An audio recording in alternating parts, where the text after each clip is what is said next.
Anong mga sanyamit rin sa iyong mga acknowledgement receipts? Mr. Witness? Pwedeng paulit po ng tanong. Wala pa. Sa quarter na to, wala pa. Okay. Ngayon, in the last page of this document, there appears a signature on top of the name Nilda Plaras. Who is this Nilda Plaras, if you know? Si Assistant Commissioner Nilda Plaras po yung head of the ICFAO during this time po. And how do you know that this is her signature? I saw her sign other documents and her signature on those documents is the same po with her signature in this AOM. Pagkatapos na issue ng COA ICFAO ng office mo, itong Audit Observation Memorandum, what happened next, if any? After po ma-issue, tama po ba yung tanong? Ma-issue? Yes, pagkatapos na issue ng... After ma-issue, actually, after ma-issue po ba yung tanong niya, ma'am? Issue, I'm sorry. After ma-issue po yung AOM, inattempt po namin sa ICFAO, inattempt ng ICFAO na iserve yung AOM dun sa office address ni Office of the Vice President. Pero Na-serve ba ito sa Office of the Vice President? Hindi po, dahil hindi po siya tinanggap dahil ang sabi po sa ICFAO ay wala pong authorized person to receive the AOM.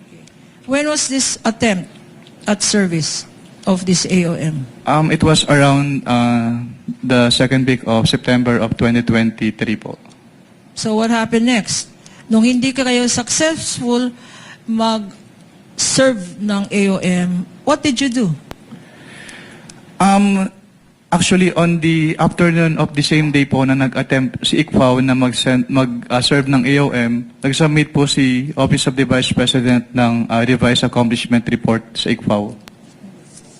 So on the same day, hindi niyo na-serve but nag-submit ng revised accomplishment report ang Office of the Vice President. If shown to you a copy of this accomplishment report, Prosecution's Exhibit P-1-17-A.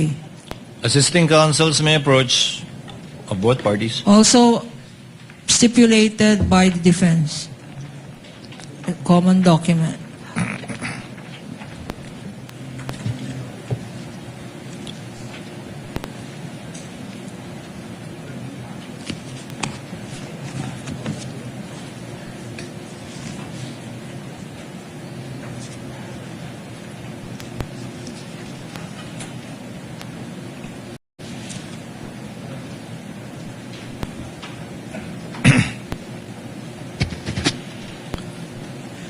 Mr. Witness, ano ang significance, if any, nitong revised accomplishment report? Ang significance po nito, dito po naka-indicate yung specific confidential activities po na pinagamitan ng cash advance ng OBP. So, as compared po doon sa kanilang initial accomplishment report na sinubmit, wala po doon naka-indicate na specific confidential activities. Can you tell us ano ang observation mo dito sa mga linista ni Vice President sa kanyang alleged activities to justify her confidential expenditures? Based on this document po, some of the line items as presented po na confidential expenses ay hindi among the allowable expenses under item 4.8 of the joint circular. At yung items po na yun, Ano-ano ang mga items na yun? yung letter E po, yung provision of medical and food aid for 40 million pesos at yung payment of incentives or traveling relative to confidential operations na 10 million pesos. Okay. Isa-isahin natin. Ano? Sinabi mo na ang hindi pwede dyan yung Letter E and letter F po. letter D, Letter E po. E. E and letter F. What item is this and how much? Yung letter E po, yung provision of medical and food aid na 40 million pesos at yung letter F na payment of incentives or traveling relative to the confidential operations na 10 million pesos. Bakit hindi allowed ang medical expense for 40 million? Dahil hindi po siya kasama dun sa enumeration nung item 4.8 at yung enumeration po na yon ay exclusive. Yun lang po yung Exclusive. allowable confidential expenses based on the Joint Circular 2015-01.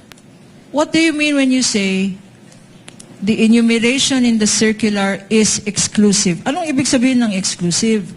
Kapag sinabi pong exclusive, ay doon lang pwedeng gamitin. So other than those enumerated po, ay hindi na po siya allowed as confidential expenses. So 40 million na gamot, hindi allowed. Ano pa nakita mo dyan?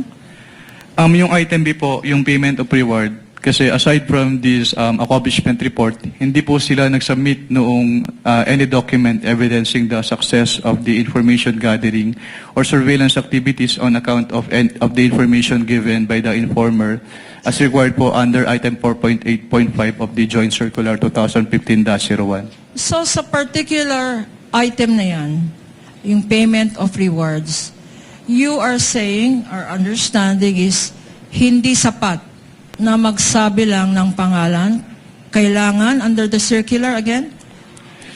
Ang sinasabi po ng circular ay dapat mag-submit sila ng document supporting the payment of reward na nag-evidence ng successful surveillance activity or information gathering on account of the information given by the informer. So kung may payment of reward, dapat may supporting document na nagpapatunay na successful ang result ng activity na yan, yung information gathering. Ang tanong sa iyo, Mr. Witness, meron bang mga dokumentong sinubmit to show the success of that surveillance? As of the time po na sinamit itong revised accomplishment report na ito, wala na po silang ibang sinamit na document evidencing the success of the information gathering or surveillance activities. We now go to anything else. Mr. Witness, what happened? Nung sinubmit ba ng Vice President yung sinasabi mong revised accomplishment report, rinevise nyo rin ang findings nyo sa audit observation memorandum? Objection, Your Honor, leading. With the permission of the, objection is sustained. With the permission of the parties, earlier it was agreed by the senator judges that we would be pausing hopefully in time for lunch really, and it has gone beyond already 12 o'clock. So before proceeding to I presume, a common exhibit previously stipulated to by both parties, you're referring to the AOM of October 3, 2023. Let's pause in the meantime with the permission of the parties, again in compliance with the agreement earlier made among the senator judges. And we shall resume at 1 o'clock in order to afford the parties enough time for lunch. And again, with the indulgence of Attorney Kapunan, let's